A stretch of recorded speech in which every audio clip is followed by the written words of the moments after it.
magandang araw po muli sa inyong lahat. Sumasa inyo ang ating palatuntunang tipon-tipan sa PIA, ang ugnayan ng pamalaan at ng mamamayan. Ngayong pong araw na to mga kaibigan, isang mahalagang pag-uusapan po ang aming pong hatid sa inyo sa pamamagitan po ng ating mga kasamahan mula po sa City Health Office and of course sa Department of Health. Ngayong pong buwan ng Agosto ang atin pong pag-obserba sa tinatawag nating lung month.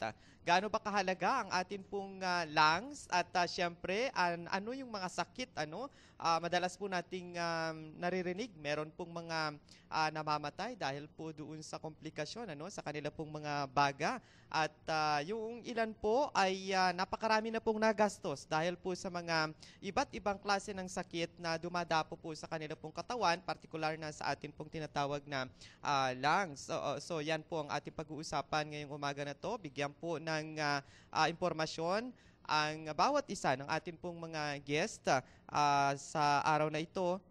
Kinabibilangan nila Dr. James Guzman, siyempre ang ating pong City Health Officer, ang ating pong suki dito po sa ating palatuntunan. And of course, kasama rin po natin mula po sa Department of Health si Dr. Janet Mata at si Dr. Michelle Tugade, ang Medical Officer 3 ng City Health Office. Sila po yung ating mga kasama. Pero bago sa ating mga katanungan, atin munang kilalanin ang ating mga media friends ngayong umaga sa pamamagitan ni kasamang Chine Bakiran. Good morning po sa ating mga bisita. Kasama po natin sa araw na to si Bombo Marvin Kangkang ng Bombo Radyo DZGR. We have also Marco Caspe and Rolando Gaygay from UNTV and Mr. TJ Tudao of FBN, DCCV and Clearview Cable Master. At dito po sa ating technical site ng PIA, we have Tony Goyagoy, Modesto Ferrer, Alvin De Los Santos and Teddy Jan Malonga, and of course we have Miss Angeline Lubo Mercado. Thank you very much, kasamang Jine. And of course, gusto ko lang i-correct pala yung aking statement. Si Dr. Janet Cores Mata ay isa pong pulmonologist and private practitioner. Ayan. So, unang-una, kay Doc James siguro. Doc James, bakit nga ba meron tayong ino-observe na tinatawag nating lung month? Bakit po naisipan ng ating pong gobyerno ang obserba nito? Opo. Okay, good morning Oliver and good morning Dr. Michelle, Dr. Janet, Good morning sa ating mga media practitioners and magandang umaga po sa ating mga tagapanood at tagapakinig. First, ang lungs ang isa sa pinaka-vital organs of the body and therefore, ang gusto nga nating sabihin is bigyan natin ng kahalagaan, Kaya nga natin ginugunita ang Lung Month celebration. At nakapaloob din yan sa Lung Month celebration yung ating World TB Day, Kasi ito rin yung isang disease or isang sakit, na nag-a-affect sa ating mga lungs. And alam mo Oliver, kung ang puso ang siyang gitna ng ating organs in the body, ang nakapaligid diyan na dalawa, is the lungs. So in association or in close coordination with the lungs, with the heart are the lungs. And of course, we have the brain, which is the central, and dito natin makikita na these are the vital organs. So the heart, the lungs, the brain, the kidneys, the liver. These are the more vital organs of the body which are really needed, para sa atin tayo ay mabuhay ng masigla or maayos. So, kaya tayo dapat bigyan ng pansin or bigyan natin ng kaukulang pansin yung ating mga lungs. Dok, napakarami nating naririnig na napakarami na pong namatay ito'y masakit na katotohanan dahil po sa napakaraming klase ng nagsulputang mga terminolohiya sa sakit sa baga. Tama yan, Oliver, Pero ang una nating binibigyan pansin ay yung mga communicable diseases, Yung ating mga acute respiratory infections, yung ating mga COPDs, chronic obstructive pulmonary disease, at lalong-lalo na yung ating mga cancers, Aside from that, of course, your tuberculosis, which is still very common. We have been, ito'y binibigyan natin ng pansin for the past century, but still, TB is a big problem, Not only in the Philippines, but even in all over the world, Even in the first world countries now because of the association of HIV with TB, or TB with HIV, whatever it be, the other way around, parehas lang, There has been a resurgence of TB cases due to HIV cases, And more than that, siguro, bigyan natin ng pansin yung ating cancer of the lungs, no, which is very common among the males. And we know that the reason for this, at idugtong ko na rin, ay yung paninigarilyo, more commonly among males. So, dito during the Lung Month celebration, bigyan natin ng pansin, hindi lang yung kahalagaan or yung focus on the diseases, but more so on maintaining good and healthy lungs. And that is one, at siguro taking care of our environment para less ang pollution natin. At pangalawa, no, yung isang pollutant at isang maraming carcinogens, yung paninigarilyo. So siguro, Oliver, tama yan. Bigyan natin ng pansin ang ating mga baga dahil marami ho ang hindi lang nagkakasakit pero namamatay dahil sa sakit sa baga. Okay. Ngayon pong buwan ng Agosto, na sinasabi nga ho nating Lung Month, dito po sa ating area, napaka-aktibo po ng atin pong grupo. Ano yung mga naisip po nating gawin para pamahagi yung kaalaman sa atin pong mga mamamayan? Okay, unang-una, Oliver, itong ating bungad na na activity is our Tipon-Tipan, no? So kami po ay nagpapasalamat sa PIA, sa ating mga media practitioners dahil napapaabot natin yung impormasyon, no, yung kahalagaan, no, sa pagbibigay nating pansin sa ating mga baga. So unang-una is our advocacy and our health information campaign, no? Pangalawa, siguro meron tayong mga activities, no, in line for August 19 and August 29. At ito po, meron po tayo yung tinatawag Cagayan Valley Coalition Against Tuberculosis. Ito po yung pangunahing organisasyon na nagbibigay pansin hindi lang sa tuberculosis but all other lung conditions. But more importantly, it's tuberculosis.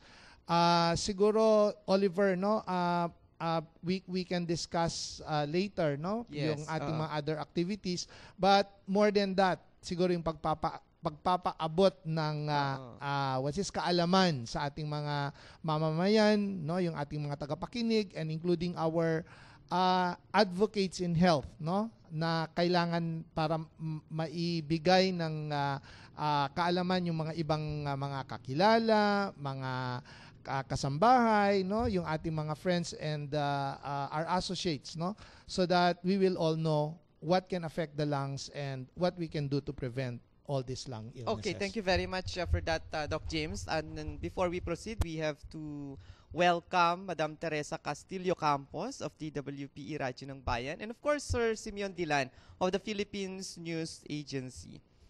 And sa ating pong dalawang magagandang doktora dito, narinig natin si Doc James, na ang ating mga baga, kapag hindi nating inalagaan, sanhi ng napakaraming klase po ng komplikasyon at kamatayan para dun sa iba.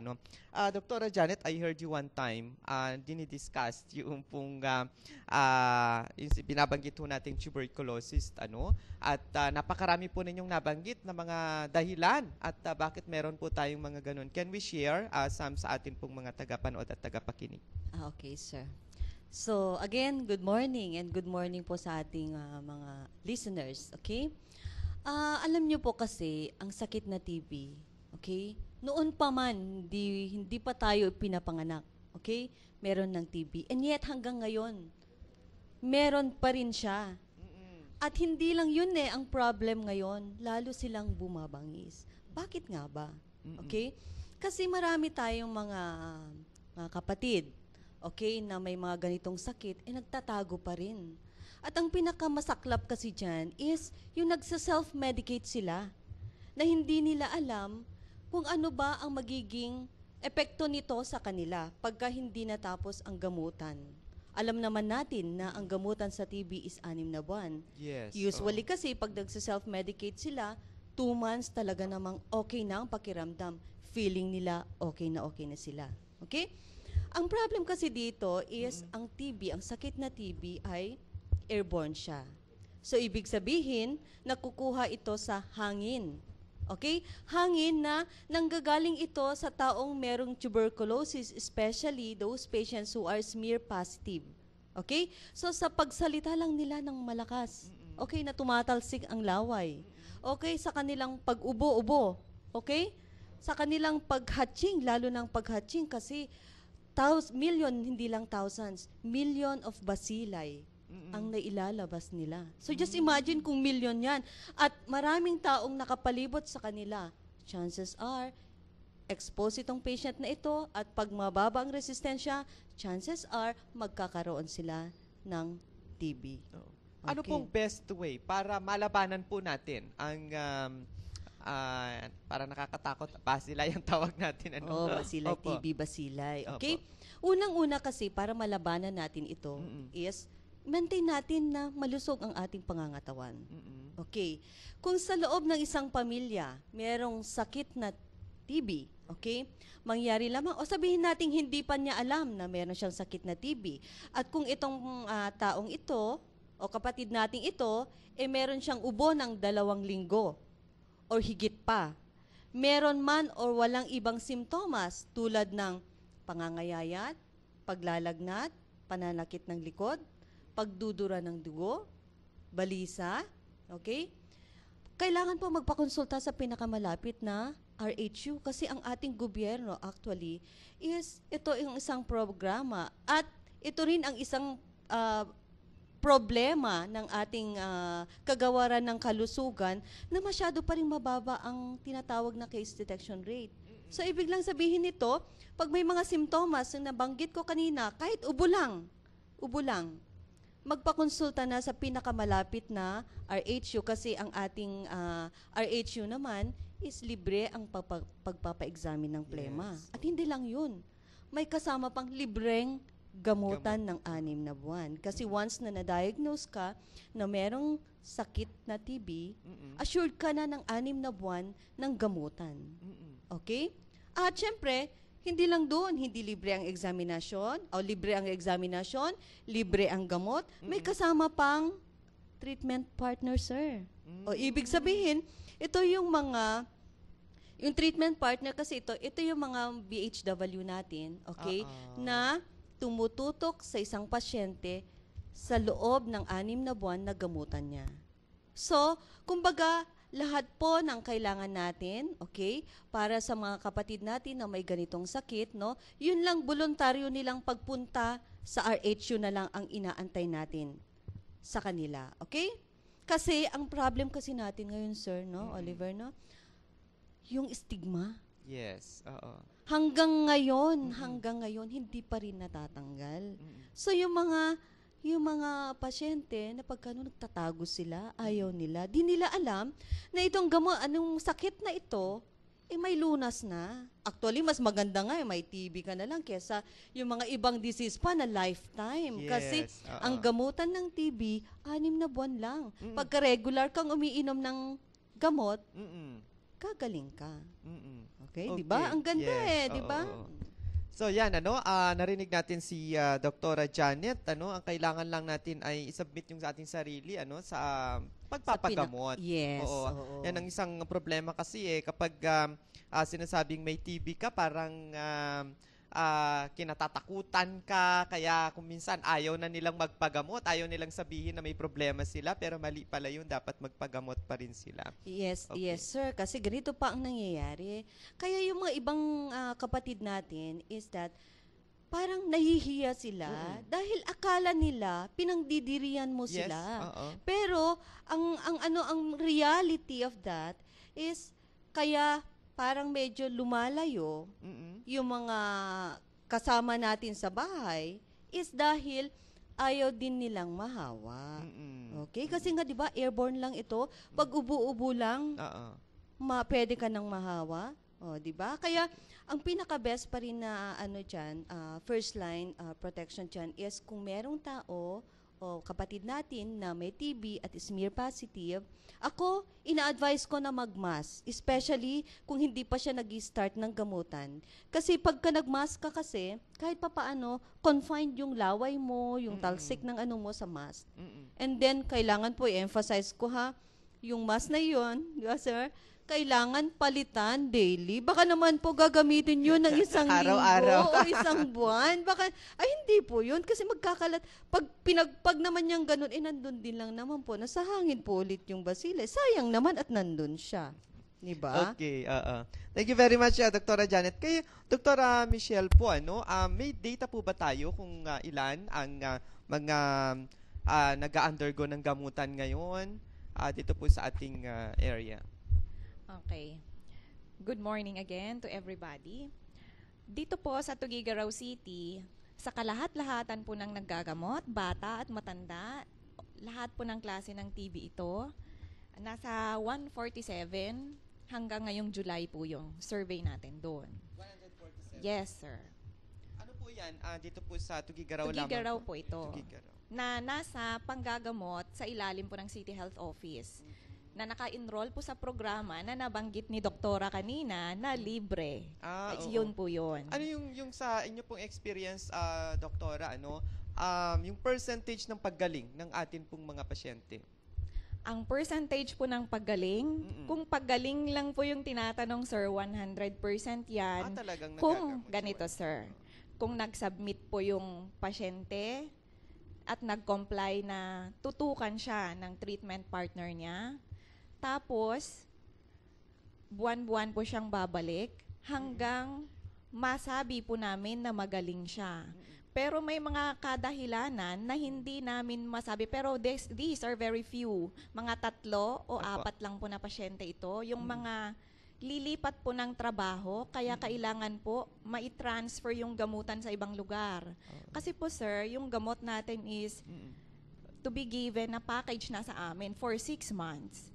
Ang mangyayari, kung makiusap po yung pasyente na magtatrabaho po sa ibang lugar, kunwari, lilipat sa Manila, gagawin po namin is i-endorse po sana, ideally, yung gamot niya sa isang health worker din or the treatment partner kung walang health worker na pwedeng pag-endorsan para kukunin po niya yung gamot niya for 6 months. And then we advise the patient na kung may time po siya na pwede po siyang bumalik, kung hindi naman po siya mag-a-abroad o hindi naman po ganun kalayo yung lilipatan, babalik po siya ulit para mai-confirm na mag-negative na po siya after finishing the treatment. So, kailangan ipaalam po sa inyo kung halimbawa Opo, para po na makuha po niya magta-transfer yung siya. complete dose niya hanggang sa kahuli-hulihang araw ng paggagamot. Maliban po doon, yung mga kadahilanan din na malayo po kami, yung pamasahe na pabalik, kunyari taga Peña Blanca lang po. Oo. Yun po, parang medyo 100% sure din po kami within Cagayan, nagagaling po yun kasi sa MHO po nila i-endorse yung gamot niya for the following days up to the last day of treatment din po. So, kasama din po doon yung treatment partner niya dito sa Tuguegarao, mapapalitan ng panibagong BHW sa munisipyong lilipatan po niya. Kasi lahat naman po ng MHOs, alam po nila yung programang ganito. Okay, so ayan, magandang advice yun sa atin pong mga nag-undergo ng treatment. Kailangan ipaalam at wag pong bigla-bigla na lang mag-transfer para po tuloy-tuloy yung gamutan. Sa ating mga kasamahan, yes, kasamang Jeanette?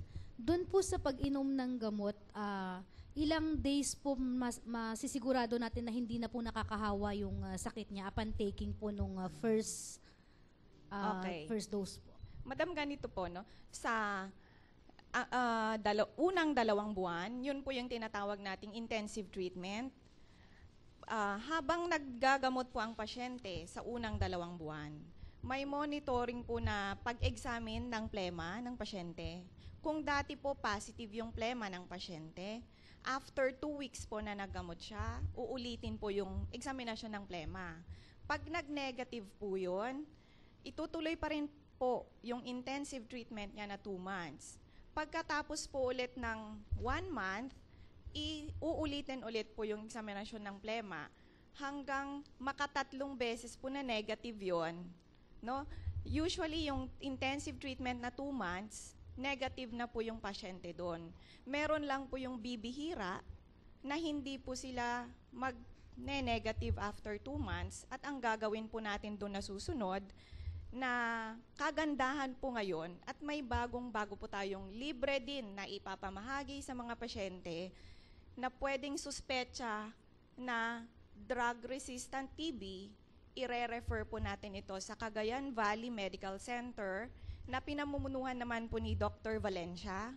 Libre po yung examinasyon doon. Makokolektahan po ulit ng plema doon at mai-examine ng mabuti, masusuri.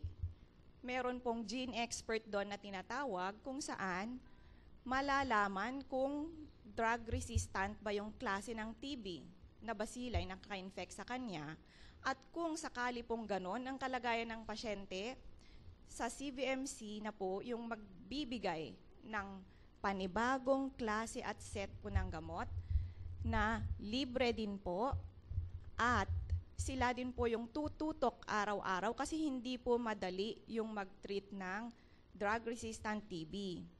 At saka ang kagandahan nito, kung drug-resistant po yung pasyente, meron pong assistance na daily parang allowance lang pang ano dun sa pamasahe ng pasyente papunta araw-araw na maggamot po sa CVMC.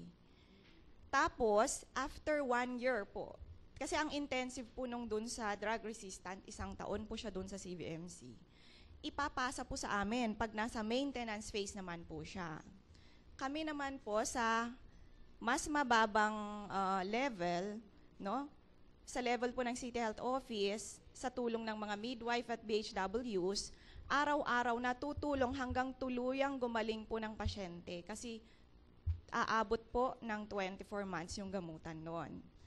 Pero bihira naman po yung mga case na ganito. Usually 6 months lang po siya yung na-encounter natin. No? Sige. So, thank you for that. Any other question? Yeah, siguro Oliver, no? Kasi pumunta tayo sa drug-resistant TB. Ang ano lang natin, no, is usually, no, with the regular TB, no, na hindi drug-resistant, in 2 weeks time of treatment, no, correct me if I'm wrong, Dr. Agamata, no, usually non-infective na yung pasyente. So, kaya ang sabi ni Doktora kanina, magtakip, no, siguro for the next 2 weeks, no. After that, kung talagang tuloy-tuloy ang gamutan, regular na kumakain yung pasyente. So ang tignan natin dapat dito is hindi lang yung pag-inom ng gamot, pati yung nutritional nutrition ng pasyente. Kaya nga ang sinasabi natin, ano po ba yung nagkukos ng TB pag ang resistensya mo ay bumababa at saka nahagip mo yung mikrobyo. So dalawa rin ang ating dapat pagtuunan ng pansin. Yung paggamot, pag-inom ng gamot ng regular, araw-araw, no? At saka yung pangalawa is yung nutritional status ng tao. So, kumakain pa rin ng masustansyang pagkain para ma-spruce or mapaganda niya yung kanyang pangangatawan. Dok, nabanggit po ninyo kanina. Yes, si kasamang Tere, merong gustong itanong. Yes, kasamang Tere. Oliver, hello. Good morning po sa ating mga bisita. Kanina isa nabanggit na 147 patients sa Tuguegarao. Pwede hong malaman kung ano pong age group ang most affected, kung meron pong ano? Actually, Tere, no? Mostly are still adults, no? Pero ang TB in children lang natin dito is 7. Out of the 147, 7 lang ang bata dito. However, no, alam mo kasi, no, we still have our pediatricians in Tuguegarao City at medyo marami-rami sila. Some of them are being managed by some private practitioners. Let me just clear yung notion about TB in children. TB in children starts in what we call primary COX infection, no, yung primary complex, no. At hindi ito yung usually, it's not characterized, correct me if I'm wrong, Dr. Agamata, hindi sila yung nag-hemoptysis usually. And siguro si Dr. Michelle din, because she was the one who trained in TB in children, siguro masasabi niya na may criteria tayo. Kasi yung mga ibang mga bata, hindi nila kaya ang magbigay pa ng plema, no? Which is our gold standard in the diagnosis of TB. So the gold standard in adult TB, kailangan sputum microscopy, yung pag-examine ng plema ang importante. Gagawin lang natin yung x-ray kung sputum negative siya. Kung wala tayong makitang mikrobyo sa plema niya at suspecha pa rin natin, no, na siya ay may tuberculosis, then we resort to chest x-ray. Pero hindi lang po yung radiologist ang magbibigay ng hatol dito na pag nakita may TB doon sa chest x-ray, kailangan bigyan na ng gamot. Hindi po. Meron po tayo ngayong proseso in our TB program, no? Kailangan isubmit yung tao pa rin, yung kanyang sarili, no, doon sa ating health center o doon sa doktor, at kailangan gumawa tayo ng parang case study which would include all the other symptoms of the patient at ito'y dumadaan sa tinatawag nating TB Diagnostic Committee. This is a collegial body of at least a radiologist, yung nagbabasa ng x-ray na doktor, yung isang pulmonologist, yung specialista sa baga, at saka infectious or a general practitioner. Usually they meet, or they meet regularly in the City Health Office 2 times a month. That's on the second Wednesday and on the fourth Wednesday of the month. So lahat po ng x-ray, ng pasyente na may akala natin or na-diagnose as TB by chest x-ray ay dinadaan po sa TB Diagnostic Committee sa buong Cagayan. Ang binabasa ng ating TB Diagnostic Committee which meets regularly at the City Health Office. Alam mo, medyo may kawang gawa pa tayo dito kasi kasama din ang Kalinga kung minsan at saka Batanes na x-rays. Pumupunta pa rin sa Cagayan, and this is because they don't have a regular TB Diagnostic Committee. So again, Tere, medyo marami pa rin ang mas matatanda. And if you look into the cross-section of the patients undergoing treatment, mas marami pa rin yung 60 years old and above, yung mga seniors. Kaya nga po, kaya sabi kanina ni Dr. Michelle at saka si Dr. Gamata, siguro I would just reinforce. Unang-una, pag meron tayong mga kakilala, whether kasambahay, kamag-anak, kaibigan na nag-uubo ng 2 linggo. With no other symptoms na sinasabi natin, paglalagnat or whatever, kailangan po magpasuri po ng plema sa City Health Office or pumunta po sa inyong private pulmonologist gaya ni Dr. Gamata. Alam mo, yung stigma na sinasabi nila kanina, totoo yun. Marami pa rin na nahihiya sa TB. Pero sabi nga natin at napagbigyan na natin na ng linaw na ang TB ay isang sakit na nagagamot. Hindi po dapat nating ikanahihiya. Ang mas importante po ay kailangan kayong masuri kasi hindi siguro nila nabanggit na pag ikaw ay may TB, lalong-lalo na yung sputum positive, pag ikaw ay hindi nagpagamot at ubo ka ng ubo, ikaw ay pwede mag-infect. Pwede mong mahawa iyong mga kasambahay. At ilan po, based on the statistics, is from 8 to 15 patients could be infected by one person who is sputum positive. 8 to 15 na katao ang pwede niyang hawaan dito sa kanyang sakit na TB. So again, very important. Yung tinatawag natin, ang tawag natin po doon sa nag-uubo ng 2 linggo is a TB symptomatic. Pag ikaw ay isang TB symptomatic, dapat kailangan magpasuri. Okay. Si kasamang Jeanette and mamaya si kasamang Angeli. Hindi ko po alam kung good question po ito o medyo silly question.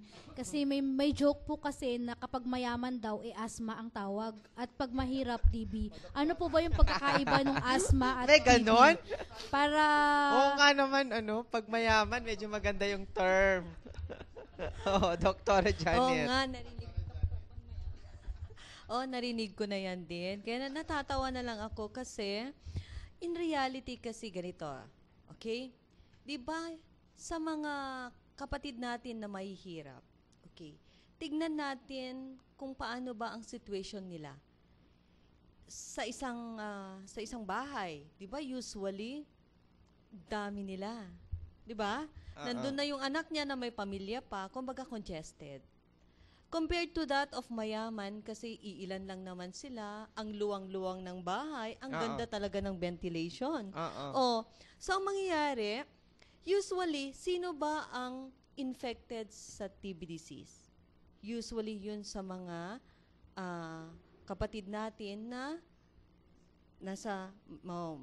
hindi naman mahirap. Yung basta nasa low economic, di ba? So, ang nangyayari doon is nagkakahawaan sila.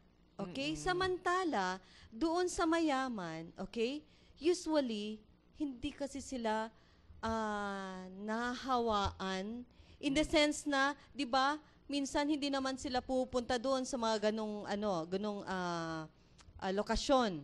Okay? So mangyayari kung magkaroon man sila ng TB, that is incidental lang na na-expose sila.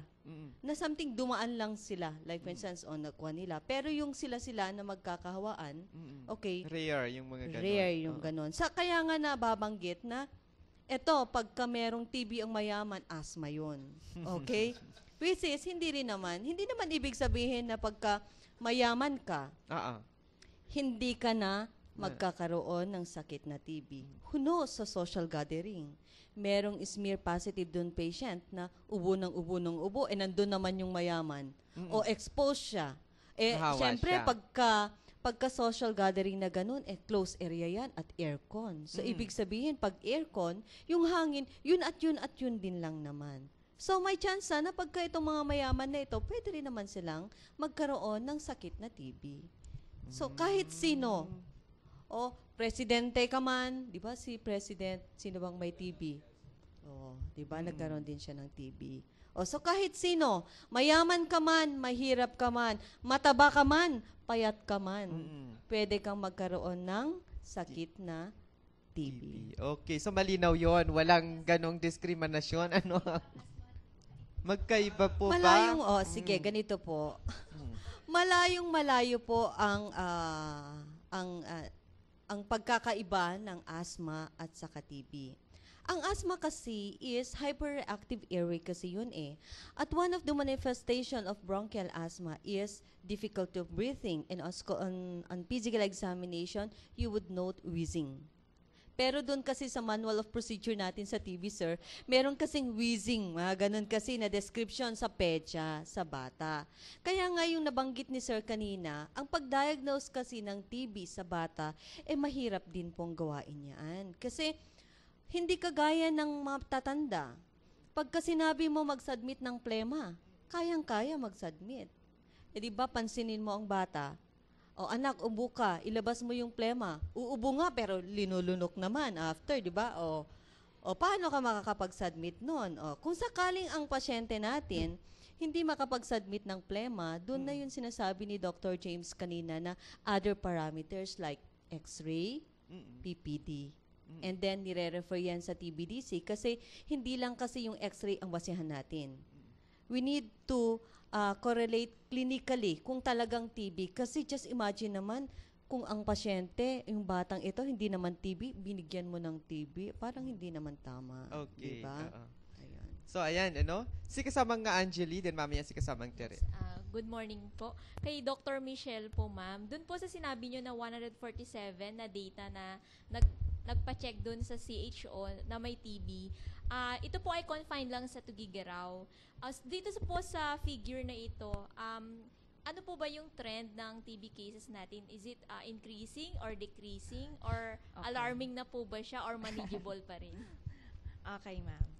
Ang maganda dito sa Tuguegarao, maganda kasi yung programa natin active. So, proud to say, decreasing po dito sa Tuguegarao. Actually, year 2012, meron tayong 421 cases na na-note. And then year 2013, meron tayong 348 cases. Ngayong 2014, half, no? Is yung 147. 147. Bumababa nga po, no? At malaki yung percentage ng pag-decrease niya in fairness. Ibig sabihin po, effective po ang ating mga health workers na nasa program na nagpo-promote nito. From the doctors to nurses, midwives, BHWs, and treatment partners, and the patient themselves. Maalala ko nga pala bago si kasamang Tere, meron po ba tayong mga hakbangin sa baba para sa ganun ay sila, kumbaga, yung titingin kung sino yung mga pasyente na pwedeng i-refer sa inyo? Meron po tayong mga BHWs, barangay health workers, na mga kapitbahay, kasamahan ng mga nasa barangay. Yung pupunta po actively, titignan nila yung mga batang exposed na yung mga dati, yung mga magulang nila, naging pasyente naka-enroll na dati sa program ng treatment ng TB. So, hanapin nila yung mga exposed, yung usually mga anak ng mga nagka-TB na.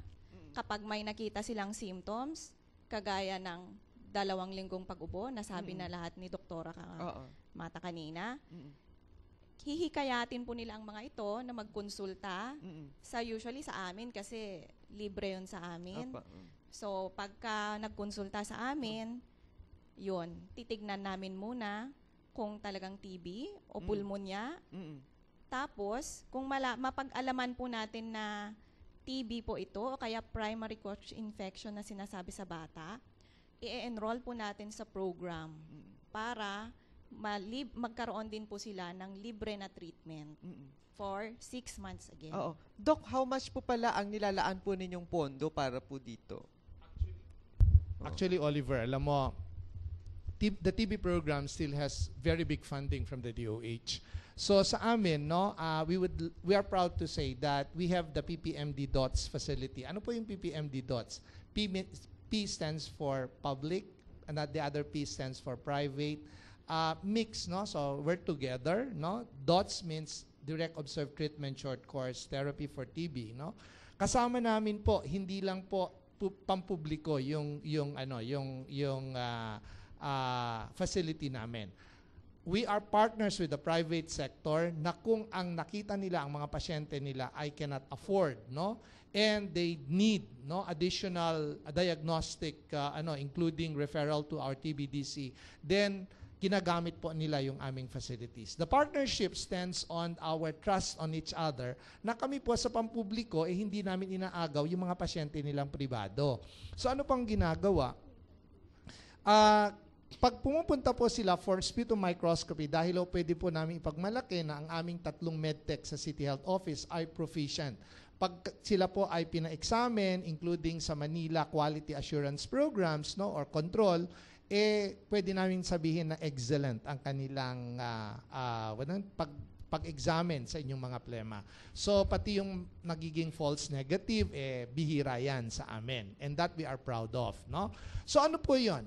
Lalong-lalo na po yung ating mga pasyente na may PhilHealth, no? Meron po nakukuha ang facility, yung PPMD DOTS clinic natin na mga 4,000 pesos.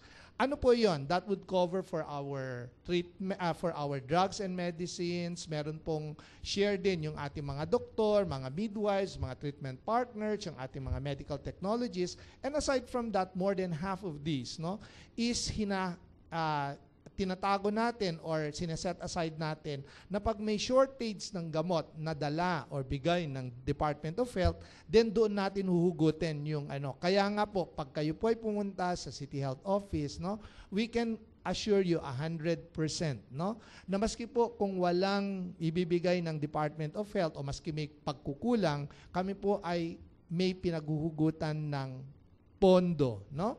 Aside from yung maliit lang po yung fondo natin from the general fund dahil nga po meron kaming na-identify. And we are proud to tell you that the PPMD DOTS clinic, no, has been a good practice of the City Health Office, and we will be featured in a publication by the DILG, no, because of this good practice. And one of the good practices that we can say, no, as far as the PPMD DOTS that PPMD DOTS clinic is concerned of Tuguegarao City is how we handle our trust fund, no? That this is a good and reliable source of additional funds for our program. So, Tere, Oliver, konti lang po sa general fund, pero meron kaming pwedeng i-assure sa inyo na meron tayong paghuhugutan, and that's our TB DOTS Trust Fund. Okay. Yes, kasamang Tere. Doc, baka pwede nyo isama doon sa fund. Kasi di ba sabi nyo kanina, kung TB patients, bukod ho doon sa gamot, kailangan nutritious yung mga kinakain. Yes. Alam naman ho natin, syempre, pag medyo kapuso yung pamilya, talagang last na priority yung sa pagkain. Baka pwede rin na ma-sustain for, let's say, 2 months na yung bigyan din sila ng para mas masarap o masaganang pagkain. Well, no, siguro I really don't know how we can come up with a system like that. But siguro Tere, no, ang pagbibigay pansin ng tuberculosis, no, ay hindi lang I'm not trying to defend, no, na hindi kami nakapagbibigay, no, but kasi pag ganon, we might exhaust all our funds, no, in terms of the, no, and yung pondo na yan po ay coming from our PhilHealth members, whether they are in the in the 4Ps, yung mga sponsored group, or in the formal sector, yung mga employed, no, or yung mga self or individually paying. However, siguro it's something to look into as a program, but siguro meron mga ibang sources of fund, no, na pwede nilang usually itap, and that is we will probably partner with our DSWD. But rest assured you will be tere, no, that we also look, lalo na for TB in children, we have our nutrition program that looks into this, no, and we have some vitamins, no, iron, and some B complex for our adult patients that we give, no. It's not everyone that we usually give, no, so that meron bigyan din natin ng medyo obligasyon yung bawat isa. Kasi kung nakikita din natin, no, yung mga bisyo kung minsan, no, in spite of the fact that they have tuberculosis, in spite of the fact that they have chronic lung diseases, no, they still can afford to have to smoke and to buy ano.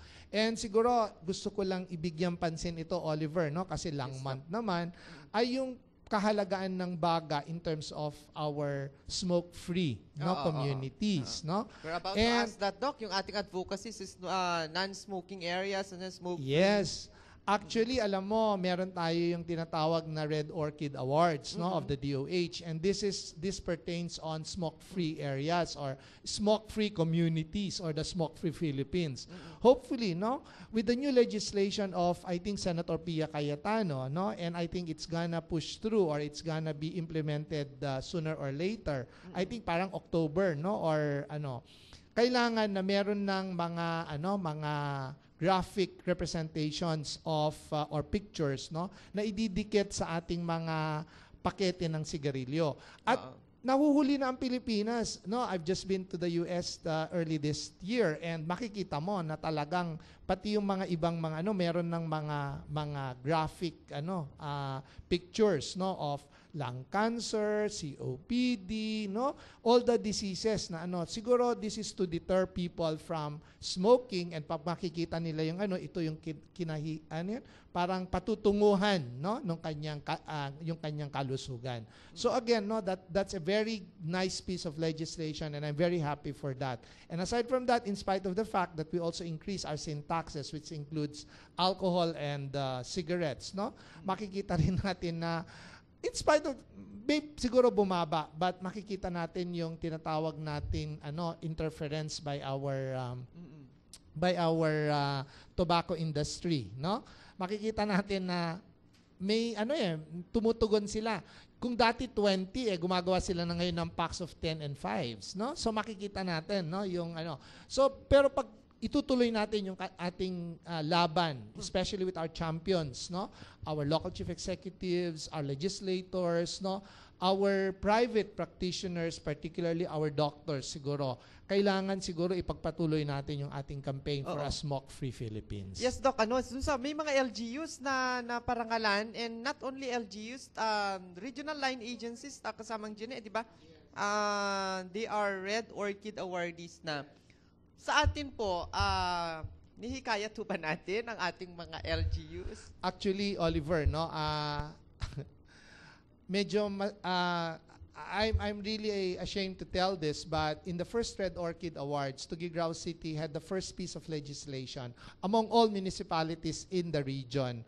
However, no, yun ang isang medyo masakit sa damdamin ko, no, that for the first 3 Red Orchid Awards, puti pa lang ang Tuguegarao. In spite of the fact that hindi ko naman binubuhat yung ang ating bangko sa Tuguegarao. We're the first city that had a legislation and ordinance, no, in 2009, no. However, medyo kulang ang push in terms of yung ating sa private sector at saka yung enforcement, no. Pwedeng ang daming ginagawa ng health sector in terms of advocacy and IEC, putting up of a lung clinic in the city health office, no? We put up stickers, we had campaigns over the radio and including the television.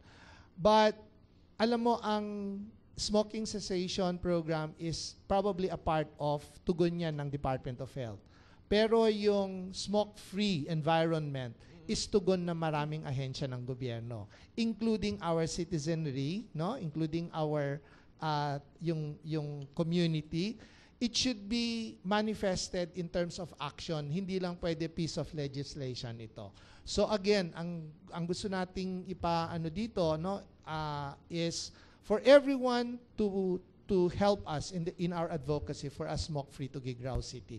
And siguro the honorable mayor, no, including the legislators, no, kailangan natin yung medyo konting ngipin doon sa ating ordinansa. Siguro it's time for us to revisit the ordinance and probably put it in the framework of yung tobacco free. Okay. Kasamang TJ muna.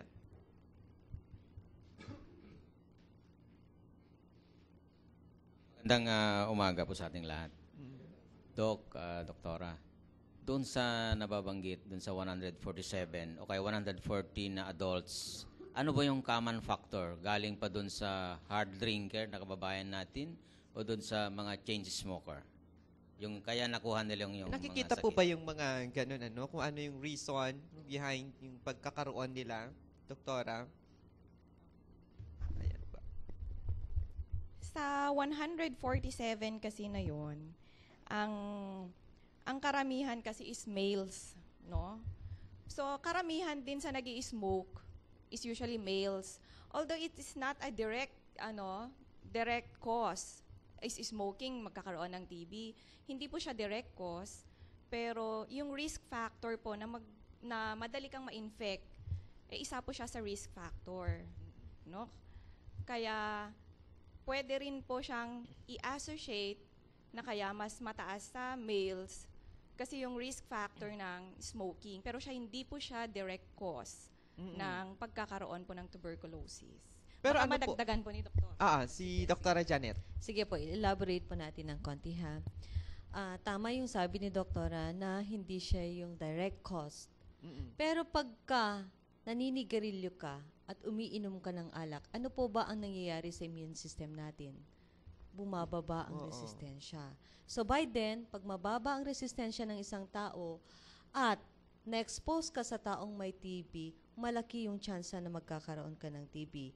And based po sa pinaka-latest na studies ngayon on smoker patients, tumataas po yung insidente na magkakaroon sila ng TB.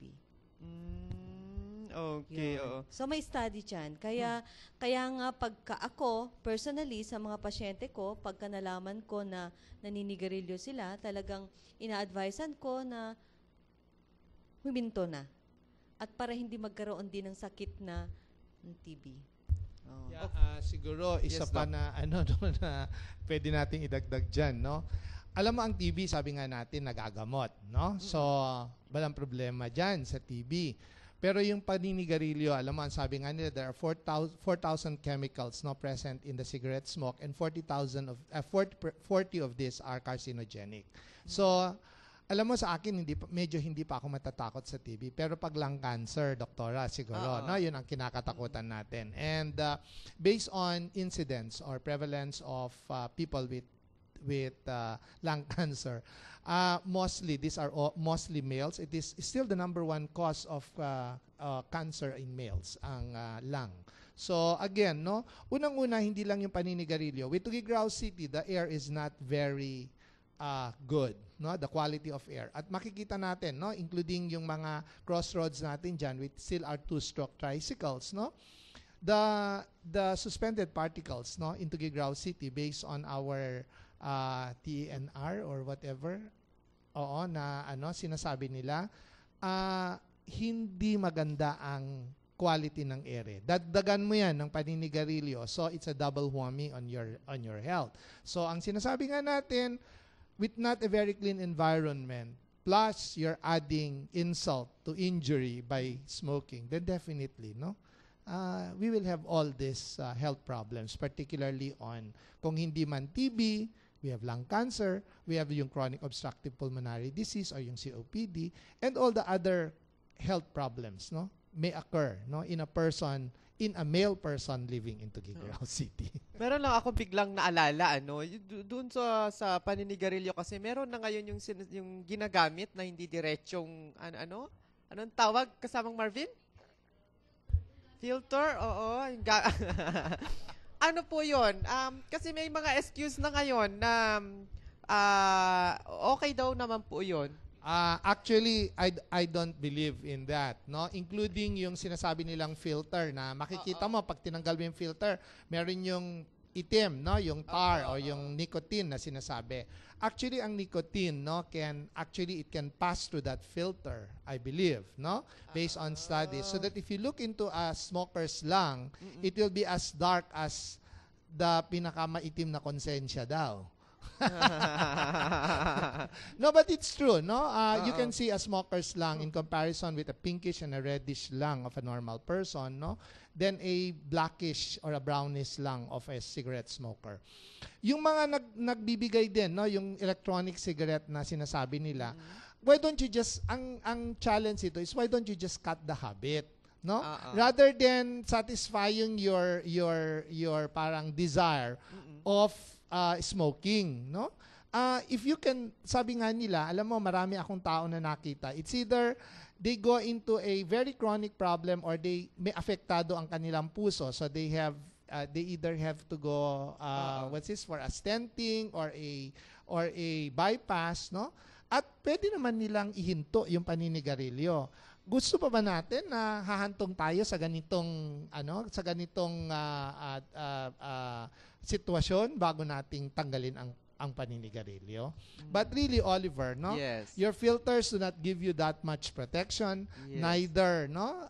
Quitting through your electronic cigarette. I don't believe in that, ano. And studies, I think, Dr. Janet can probably, that based on the literature that we have read, na it doesn't really do good as far as that person is concerned to be using that filter or neither the electronic cigarette. So walang excuse. Lahat. Kasamang Sim. Hello, sir. Sir, kapag mayroon kang TB, hindi ka nag-take ng mga gamot o ilan years o bago mamatay ng isang pasyente? Aabot pa ba ng years kasamang Sim pag hindi ka naggamutan? Sige, pasagot natin sa mga eksperto. Dr. Janet. Depende po yan kung gaano po ka-depress ang kanyang immune system. Okay? Kasi ang TB naman, highly infectious at pagka hindi ka talaga maggagamot, for sure po, dun po ang punta mo. Okay? Kaya nga lang naman po, ang concern natin dyan, anyway, i-ano ko na rin lang napaka-importante kasi ito.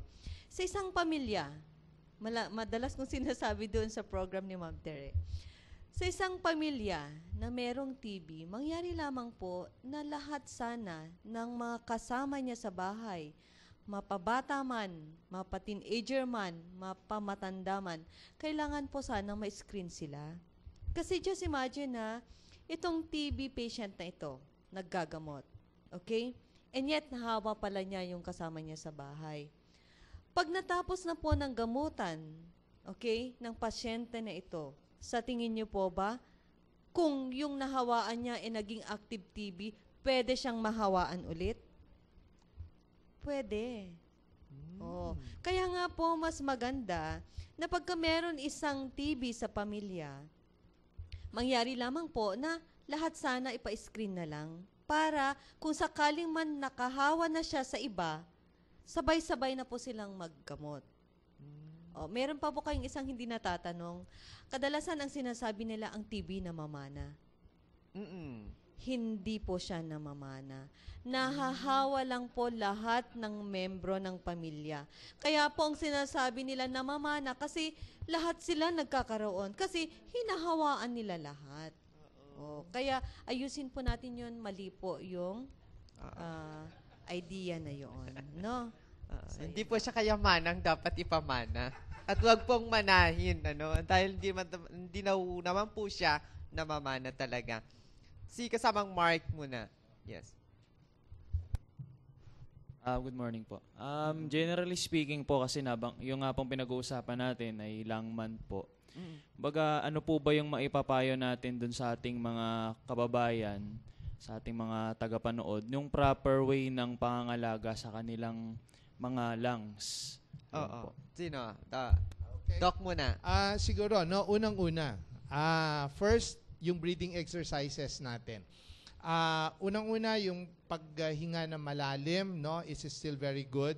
that means you open up all the alveoli, all the small balloons in your in your lungs, no? Kasi kung makikita natin sana yung lungs, maliliit yan na balloon na dikit-dikit, no? And with deep inspiration, no, definitely you're exercising your lungs, no? Pangalawa, kailangan natin pangalagaan yung environment kasi the quality of air that we breathe and what we put into our lungs will also be the quality of life that we have, no?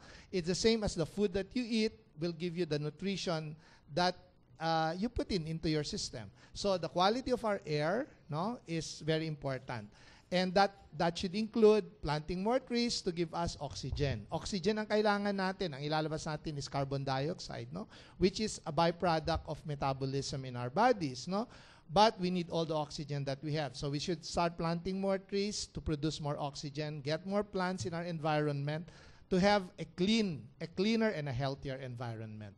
Number 3, well, ang sabi natin, huwag nang manigarilyo, no? Kasi double whammy. If you live in a polluted environment and still, no, naninigarilyo ka, ano po mangyayari? Doble ang pahirap sa inyong baga. And siguro the lungs is one of the organs, sabi nga natin kanina, is a vital organ. If you have diseases in your lungs, diseases in your heart, disease in your kidneys, no, in your liver, then definitely this can be manifested too. No, they are in close association with your lungs. Definitely that lung should be healthy. Among all other organs in the body, the lung, the heart, the brain, the kidneys, and the liver, no, these are the vital organs that have to be normal or that have to be healthy for you to be able to enjoy life. Okay. Ayun, talagang kompleto yung sinabi ni Doc. Kailangan alagaan ang ating ding kapaligiran. Tama po yun. Ang sabi kasi ng EMB ay medyo hindi man natin nakikita sa ating mga mata, yung mga particles kasi na nahihigop tayo. Lalong-lalo na dito sa ating pong mga tulad ng lungsod ng Tuguegarao at saka ibang mga matataong mga lugar. Pero Doc, safer ang mga nandoon din sa mga kabundukan? Tama yun. Sa akin, it's still safer to be in an environment like where there is more green spaces, no? And makikita natin, people who are in those areas, makikita natin, lesser ang tuberculosis din, lesser din ang upper respiratory tract infections. Except, of course, in very poor communities, ang sabi nga ni Dr. Janet, na pag may isang tao dyan na may sakit, hindi siya nagpagamot, ano ang gagawin niya? Hahawaan niya lahat sila. Kaya nga, alam mo, just to emphasize yung napag-usapan kanina, pag meron tayo lalo na yung sputum positive, ito yung tao na umuubo at nagpapalabas ng mikrobyo, no, sa kanyang paghinga because it's an airborne infection, ano po ang ginagawa natin? Nagko-contact tracing tayo, lalong-lalo na yung mga bata. So pag may sputum positive na isang tatay, lola, lolo, no, na nandyan sa bahay, kasama po lahat ang mga bata na ating sinusuri. Yun yung sinasabi ni Dr. Janet kanina na kailangan nating i-screen sila. Kasama na rin po yung asawa, supposedly, kasi katabi niya yan eh. Kung lalo na kung sputum positive siya. So chances are, if there's one sputum positive person in that household, chances are, no, there's someone who has been infected or who has been potentially infected. And therefore, it would be good, no, for all the family members, yun yung sabi kanina, ini-emphasize si Dr. Janet, na kailangan silang magpasuri. Lalong-lalo na yung mga bata na sa murang edad, yung kanilang mga immune systems are not well developed, lalong-lalo na kung malnourished sila. These are the potential risk or these are the potential patients that we will have later in life. Later in life. Before last 2 questions sa ating mga media practitioners, meron lang akong naalala kasi Dr. Janet, narinig ko to sa iyo.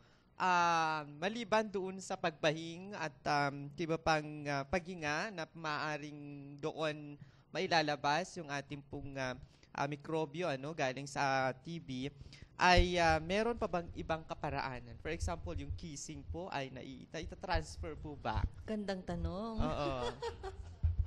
Nag-react itong mga binata at dalaga. Oo.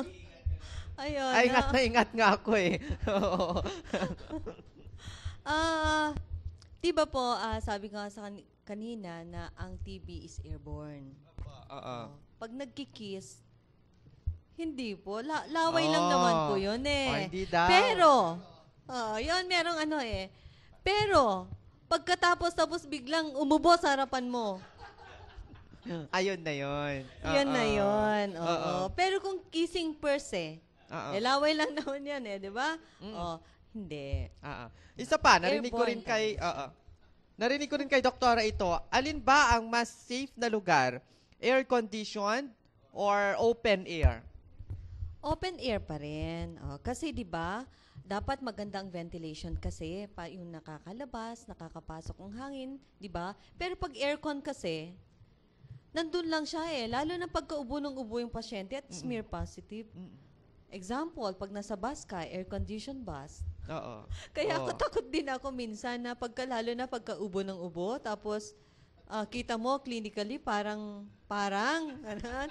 Ayun din ako takot na ang problem doon, kahit naman mag-mask ka, wala yun at yun din lang naman ang malalanghap mo sa loob. So, mas maganda pa rin na yung parang naka-open yung mga windows, ganyan. Kaya lang kasi, di ba, wala naman. At pag nag-travel ka naman, papuntang Manila, magano ka ba naman? Mag-regular? Oo, di ba? Or non-aircon. Diyos ko, mahirap yun, Doktora. Oo, di ba? So, lalo yun ka lang magkakasakit naman. So, kailangan lang siguro, yung, like for instance, isa sa mga advice natin sa mga kapatid natin na mayroong TB, okay, sa pamilya, sa loob ng pamilya, na kailangan yung mga doors natin, windows natin, nakabukas. Pero pag nakabukas na ganun, dapat yung mga kortina, nakabukas din, nakahawi. Di ba? Kasi baka nakabukas nga, pero naka-close din lang naman yun. Di wala din. Pagka-ubo ng ubo yung pasyente, nandun din lang po siya. So, ang pinupunto lang natin dito, dapat maganda ang ventilation. Okay. Pangalawa, natatransmit ba ang TB dun sa mga kutsara, baso na ginagamit ng mga kapatid natin na merong ganitong sakit? Hindi. Kasi, ulit, airborne siya. So, natatransmit lang ito sa pagsasalita ng malakas, yung tumatalsik ang laway, okay? Pag-ubo. Okay? At saka pag-atching. Okay, babanggitin ko na rin lang, infectious control kasi ito. Every pagsasalita ng isang tao na smear positive, okay, yung talagang salita na tumatalsik ang laway, just imagine nagre-range ang basilay ng 0 to 200 basilay. How about pag umubo ka? Sa tingin nyo, gaano ka dami ito? Kadami, oo. Zero, ang estimation is 0 to 3,500. How about pag humatching? Million na. Diba? Diba? Nag-spray ka. Tignan mo nga, pag nag-hatching ka, ginanon mo ang kamay mo, diba? Millions. Tama, Sir Oliver, millions. So just imagine, pag itong mga kapatid natin na ito, wala lang at ayaw pa rin magpatingin, at nandun lang siya sa bahay. So hatching siya ng hatching. So just imagine, ilang millions of bacilli ang nailalabas niya. So chances are, lahat naman kasama niya sa bahay, in a long period of time, in a close contact pa syempre, kasama niya sa loob ng bahay, chances are, magkaka-TB din siya. Okay. Last two questions. Siguro, we'll just add, makita natin, na even in open spaces is very good. And sunlight, pag na-expose ang TB bacilli to sunlight, is kaagad na namamatay. Kaya it's always nice to have open spaces. If you remember QI, yung Quezon Institute in ni Quezon, the President Quezon, who was one of the more famous personalities who contacted tuberculosis. And QI has been named after him, Makita natin na pag pumunta tayo sa QI, it's an old building. There are big open windows, And the reason for this is para makapasok, not only for ventilation, para makapasok ang sunlight. Because sunlight is a very good, the ultraviolet in sunlight is a very good disinfectant, for the TB bacilli. So it kills the TB bacilli upon exposure to UV. Okay? Okay. Si kasamang TJ, then mamaya si kasamang Jenny. Doktora, batay doon sa observation, bakit yung mga bata na naglalaro lang doon sa ulan o kaya doon sa mga under the sun, compare doon sa alagang-alaga na nasa aircon, mas matibay yung resistensya nila kay doon sa nasa aircon o kaya mga anak ng mayaman ba? Okay. Kasi syempre po, unang-una, di ba, sabi nga nila, pagka sobra kang malinis, lalo kang nagkakasakit. Okay? So, i-consider natin itong mga bata na na-expose lang sa environment. Pagka kasi expose sila sa different viruses, nagde-develop kasi sila ng immune system. Antibodies. Oh. Kumbaga, pagka na-expose sila ulit sa ganong virus, meron na silang panlaban. Okay? At hindi lang kasi just imagine, ang isang virus, ang daming serotype. Hanggang 100, ang adenovirus, hanggang 100 nga eh. So just imagine, pag na-expose siya ng ganon, pwedeng mag-develop ng antibodies. So on the second time na ma-expose siya, at least meron na siyang antibodies na panlaban doon sa virus na yon. Compared to that of yung mga mayayaman na nasa loob ng aircon. So, ano ba ang nangyayari doon? Hindi naman sila na-expose sa mga ganitong viruses, ng ganitong bacteria. So, in the event na magkaroon sila ng ganitong infection, talaga namang malaki ang impact sa mga bata. Okay. So, mas maganda pa rin naman na kailangan ang mga anak natin, kailangan na-expose pa rin sila. Hindi naman pwedeng hindi sila ma-expose sa environment. Kasi, kumbaga, protection din kasi yun eh. Na at least, maka-develop sila ng mag-develop sila ng antibodies sa loob ng katawan sa mga viruses na ito na kung saan namimit nila sa labas. Oo. Importante din po 'yon. Okay. So, yun yung explanation kasamang DJ. Sige, kasamang Jeanette. Doon po sa nababanggit nyo kanina na halimbawa yung pagha-hatching is million po na bacilli ang i-release. Meron po bang time frame na halimbawa within 5 seconds na mamatay sila? Para halimbawa may nag-hatching nga po dyan na physically is parang akala natin may TB, huwag ka munang lalapit or doon sa parang at a lesser distance para hindi po tayo mahahawa. May certain time po ba na mamamatay? Yung oras, lifespan, kung gaano katagal. Like for instance, pag umubo ang isang pasyente dyan is smear positive. And yet, kailangan mag-antay ko man ng 5 minutes para Hindi po, suspended lang po sila dyan sa Oo. In 8 hours, 12 hours, and even days din pa, andyan lang siya. So, maganda nga talaga na yung ventilation pa rin para matangay sila ng hangin, may labas. Okay? So, ang mangyayari, kung like for instance, close yung area, and yet ubo ng ubo. So, pagka sobrang dami na yung bacilli na ilalabas, okay?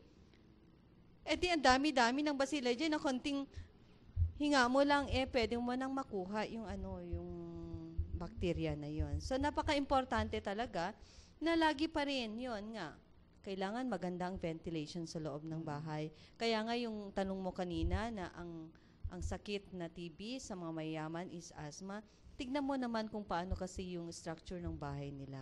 'Di ba? Ang taas-taas nga ng ng ceiling eh. So at saka malalaki yung mga bintana, ang ganda ng pasok ng hangin, 'di ba? Samantala sa mga kapatid natin na maliliit, no? Tignan mo yung bahay, ang liit-liit.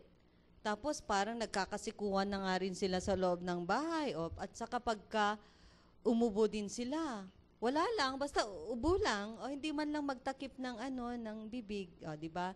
So yun yung mga factors na kailangan natin consider kasi maliit lang na bagay ito, pero ang laki ng impact sa isang tao. Okay. So, ayan, nawa ay narinig natin yung pong mga payo nitong mga doktor na ating mga nakasama. So, muli siguro, Dr. Janet, kung ano pa yung ating gustong ipayo sa ating pong mga pasyente o kaya yung merong nararamdaman na dapat magpagamot na rin. Okay, Sir Oliver. So, bilang panghuling salita, okay, sa ating programa ngayon, no? Mangyari lamang po na pahalagahan po natin ang ating baga. Napaka-importante po ito dahil sa sabi nila nga, Sir Oliver, na kahit isang baga lang pwede kang mabuhay. Pwede yon. Pero hindi naman ibig sabihin na hindi mo na papangalagahan yung isa pa. Okay? Ang mangyari lamang po sa ating mga kapatid na merong nararamdaman na ubo, ito, napaka-importante kasi at ito yung gusto kong matigil na rin itong sakit na ito. At kung maaari nga, pwede ba natin na totally sana nga, ma-eradicate natin itong TB na sakit na ito. So, mangyari lamang po na kung meron man nararamdaman, ubo man, meron mang ibang simptomas or wala, magpakonsulta po sa pinakamalapit ng RHU. Kasi ang mga ating health workers naman po doon ay willing na mag-assist po sa atin. Uulitin ko po, libre ang ating examinasyon, libre ang ating gamot, at meron pa pong bonus na BHW na magbabantay po sa atin hanggang sa matapos po ang ating gamutan. Sa inyo yun lamang po. Thank you very much, Dr. Mata, and of course, Dr. Michelle Tugate. Okay. Ang huling salita ko naman po, gusto ko pong ipayo sa mga tagapakinig na huwag pong mahiyang magpakonsulta regarding po sa TB sa mga bata po, para po sa mga kapatid nating mahihirap. Kapag po ang magulang o kahit sino pong miyembro ang pamilya nagkasakit, lahat po ng bata 15 years old and below po, magpasuri po sa health center, lumapit lang po sa BHW o kaya sa midwife para po gabayan kayo kung paano po lumapit sa amin. O kaya po, once may simptomas na po na naramdaman, pwede pong magpakonsulta kung kaninong doktor nyo man gusto. Tapos po, dahil po nutrisyon ang depensa natin dito sa TB, siguraduhin po natin na lahat po ng bata, 9 years old and below, ay mayroon pong tamang pagkain o kaya po magbigay po ng supplement kapag isa po ng miyembro sa pamilya ay nagkaroon ng TB. No? Lahat naman po ng simptomas na akala nyo TB, pwede po namang ipakonsulta kung kayo po ay nagdududa. Huwag pong mahiya na lumapit sa pinakamalapit na health worker sa inyo. Pwede pong sa BHW o kaya sa midwife o kaya sa amin po sa City Health Office. Okay, thank you very much, Doktora. And of course, Doc James. Well, Oliver, no, siguro nasabi na rin ni Dr. Gamata at saka ni Dr. Michelle, ako po ay nagpapasalamat no, sa ating mga media practitioners. No? Hindi porke marami kayo ngayon dito, pero siguro no, our advocacies as far as health no, is concerned cannot reach the most number of our constituents if we do not have media practitioners, particularly on the radio. No? Alam naman natin, ang sabi nga nila, ang radio daw ang pinakamalawak no, na pwedeng mag-abot ng mga kaalaman no, sa ating mga tagapakinig. And therefore, I would say no, that without advocacy, our health education through the radio or through the mass media, no, hindi ho kami makakaabot ng mas maraming tao. We will be limited only to our contacts with our patients and our clients in the City Health Office. But since it's a long month celebration, I would like to say no, na ang pagpapahalaga ng baga ay pagpapahalaga rin sa buhay at saka sa ating kapwa-tao. Unang-una, pag malinis ang inyong baga, wala kang TB, wala kang mga sakit no, na mag-hamper sa inyo sa pamumuhay. Kung ikaw ay isang tatay, pwede kang maghanap buhay ng marangal no, para sa inyong mga anak, para sa kanilang ikabubuhay at ikabubuti ng kanilang kinabukasan. Kung ikaw naman ay isang estudyante, hindi ka rin makakahawa sa inyong kamag-aral, no? Kung ikaw naman ay isang bata, hindi ka rin makakahawa sa inyong mga kalaro, no? So sa pagpapahalaga ng baga, no, it's a very important thing, no? Just like all other organs in our body, but more so on the lungs, no? It is one thing that would make you feel good in the morning. It would make you, di ba, pag ikaw ay maganda ang inyo, no, you make a good asay, no, pag ganon, no, so it gives you that ultimate parang high, no, to have good lungs. Makita natin ng isang tao na may karamdaman sa unang-una hindi siya nakakalakad ng malayo. Makikita natin na hindi siya nahihirapan siya umakyat ng hagdan. So again, no, the mere fact that you have good lungs, be thankful for it, maintain your good health, maintain that good practice, and maintain that healthy lifestyle. On that note, I would like to say, no, in behalf of the City Health Office, in behalf of our local chief executive, our legislators who give us support in all our health programs, we would like to thank you. Okay, thank you very much, Dr. James, and of course, Dr. Janet and Dr. Michelle, at sa ating pong mga media practitioners, maraming salamat po. Nawa natuto po tayo at alagaan po natin ang ating pong kalusugan. Na panatilihin din po natin na malakas po ang ating resistensya. Yan po ang pinakamabisang panlaban sa anumang klase ng sakit. Sa ngalan po ng ating Regional Director, Director Purita sa Montelicas, ito po ang inyong lingkod, Oliver Tamayo Bakay. Maraming salamat. Magandang araw po sa inyong lahat.